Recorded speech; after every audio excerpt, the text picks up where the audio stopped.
Morning, everybody. How you doing? Welcome back to the Spurs Talk Show. I'm Sean Butler. There's Bugsy Malone. This is episode 242, I think, of Tottenham Walks. How are you? Are you happy and healthy doing the things you love with the people that you love doing them with? I really hope so. Please do me a favour, guys, like you always do. Smash the like button on the video for me. Your like game has been insane over the last week. Well, it's always been insane, but it's just getting out of control.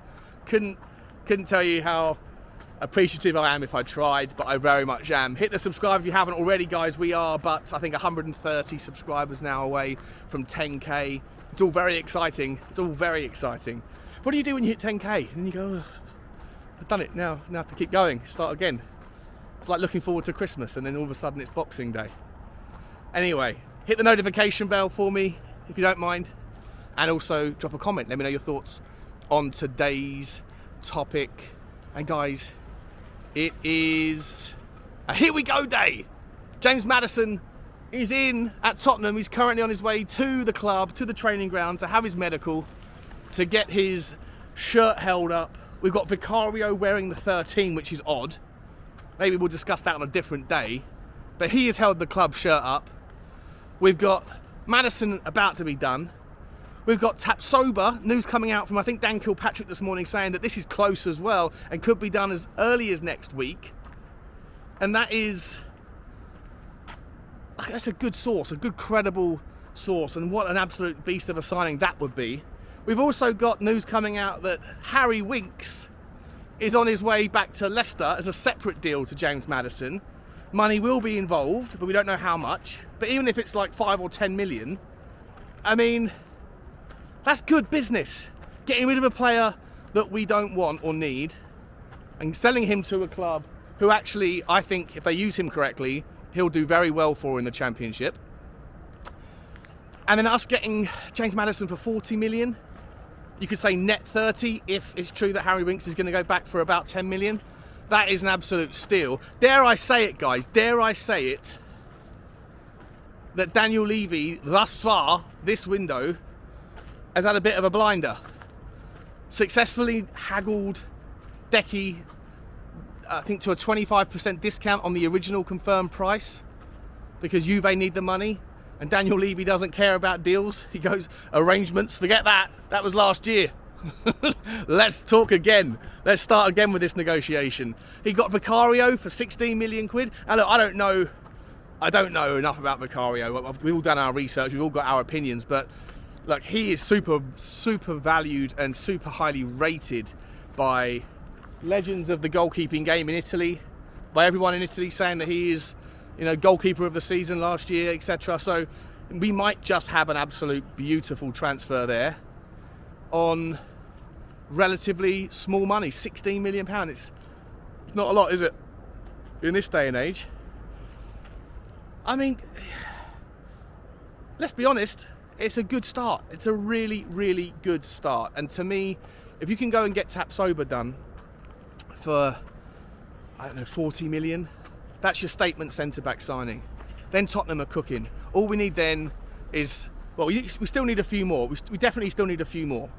Because when you look at the starting 11, it looks really strong. But you look at the second 11 behind it, and it looks pretty weak in more than a couple of places. Let's go through it really quickly. So, starting 11, Vicario, let's say Porro, Romero, Tapsoba, Udogie, Bissouma, Bentancur, Maddison, Son, Kane, Decky. We're presuming that Kane is going to stay for the purposes of this experiment. All right, wonderful starting 11. Second 11, Foster, Emerson Royale, at the moment, Dyer and Sanchez, and then left back of Sessegnon or Ben Davies. Let's go Ben Davies, Ben Davies. And then a midfield three of, at the moment it would be Højbjerg, Skip in the 6, Højbjerg in the 8, and Ndombele. And then a front three of Brian Hill on the left, Richarlison, and I don't even think we would have a second wing forward. I don't think we do. Maybe have to put Lo Celso or someone out there. So it's pretty bleak, pretty weak, the second 11, and that's basically where my concerns turn to, because there's going to be form issues, there's going to be injuries, there always is. Tottenham's last season we were crippled with injuries throughout, and several times in the same position at the same time. So there's still a lot of work to be done, but the starting 11 is starting to look really good if we can get Tapsoba in. If we can go and then also get a Mickey van der Ven in, and maybe that becomes more plausible because of the money that's been saved on some good negotiations by Daniel Levy here, then I think we're looking pretty solid at the back. Maybe you could ideally go after a third centre back, someone like a Nelson, someone like a Tosin, Adebayaro. You know, then you're absolutely golden. I'm okay with the left back being Ben Davies. I'm okay with the right back being Emerson if Porro is the chosen right back. Still question marks about how Postecoglou is going to view him defensively, but we'll leave that for another conversation. I still think we need another number 6. I really do. I don't think that Skippy is good enough.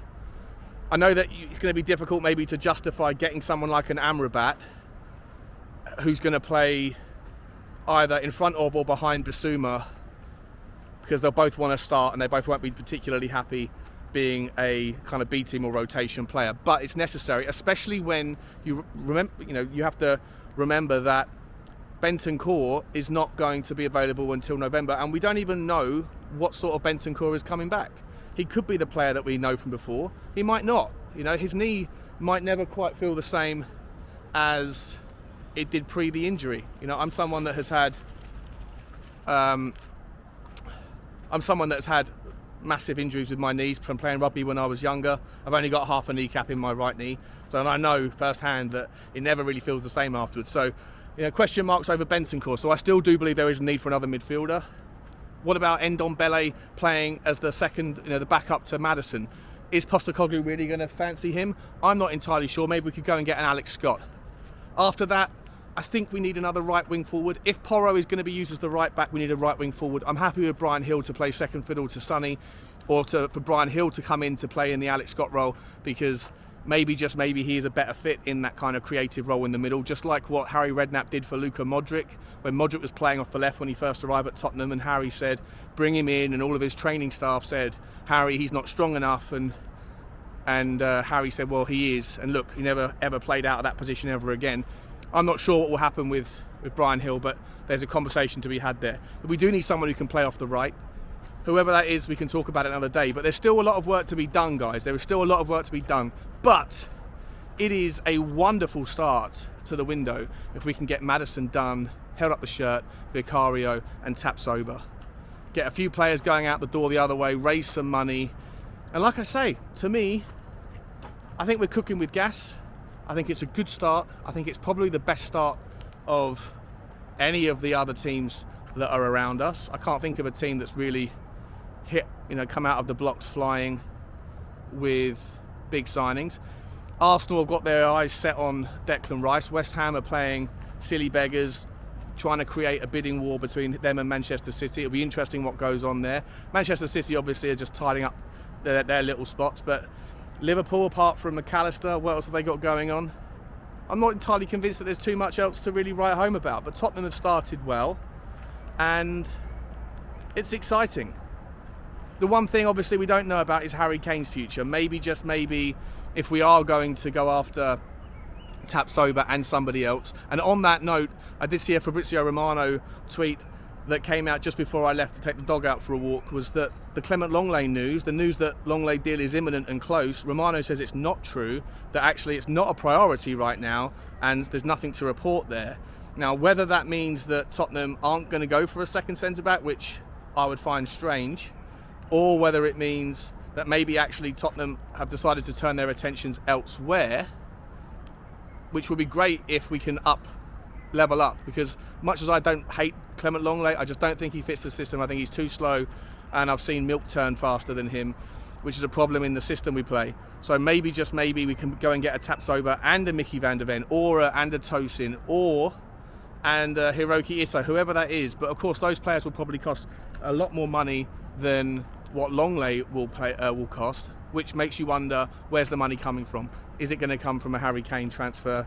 We don't know what's going on with the Bayern Munich story. I mentioned it last night in the video because CF Bayern, which is, you know, an ITK, a Bayern Munich ITK, the guy works for the Bild newspaper. I think he's got 350,000 followers. When he talks about Bayern, he's usually bang on, and he said that Harry Kane has agreed terms, or Harry Kane's family has agreed terms on his behalf with Bayern Munich, and it's all about whether they can strike a deal with Tottenham. And the first bid that Munich put in as a verbal bid was flat out rejected, but the conversations will continue.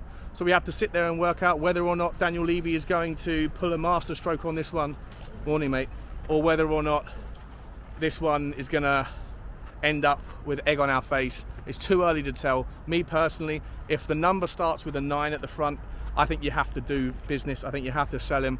I'd rather we got this done quickly, let him move on, get the money in, and then go to work trying to find the 2 or 3 players that we're gonna need to fill and plug that hole. And how do you do that? Look, you're never gonna be able to replace 30 goals a season from a guy who not only creates that many, or sorry, scores that many, but also is so influential in the creativity behind everybody else's goal as well. With James Maddison though, you might have halved the deficit. You might have got 15 goal contributions from him. And I think that James Maddison as that locksmith is going to be the difference between some of the other guys like Decky and Sonny stepping up and contributing more than they have done last year. We're going to need to have that kind of Brighton vibe where you get 4 or 5 players that are all contributing 8, 9 goals more than they did last season to be able to hold up that difference. Plus, if you go and get a 50 million striker who can contribute 15 goals in and of himself, then I think Tottenham can be just fine next year. Let me know your thoughts, guys. Are you over the moon like I am about the Maddison signing?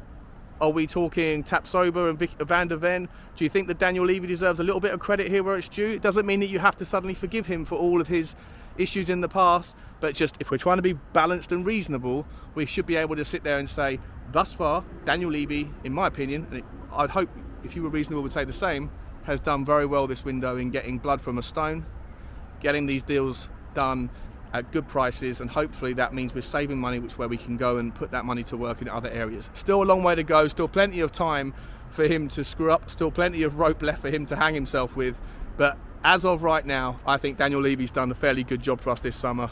Let's hope it continues. Like, subscribe and comment, guys, and as always, bye bye.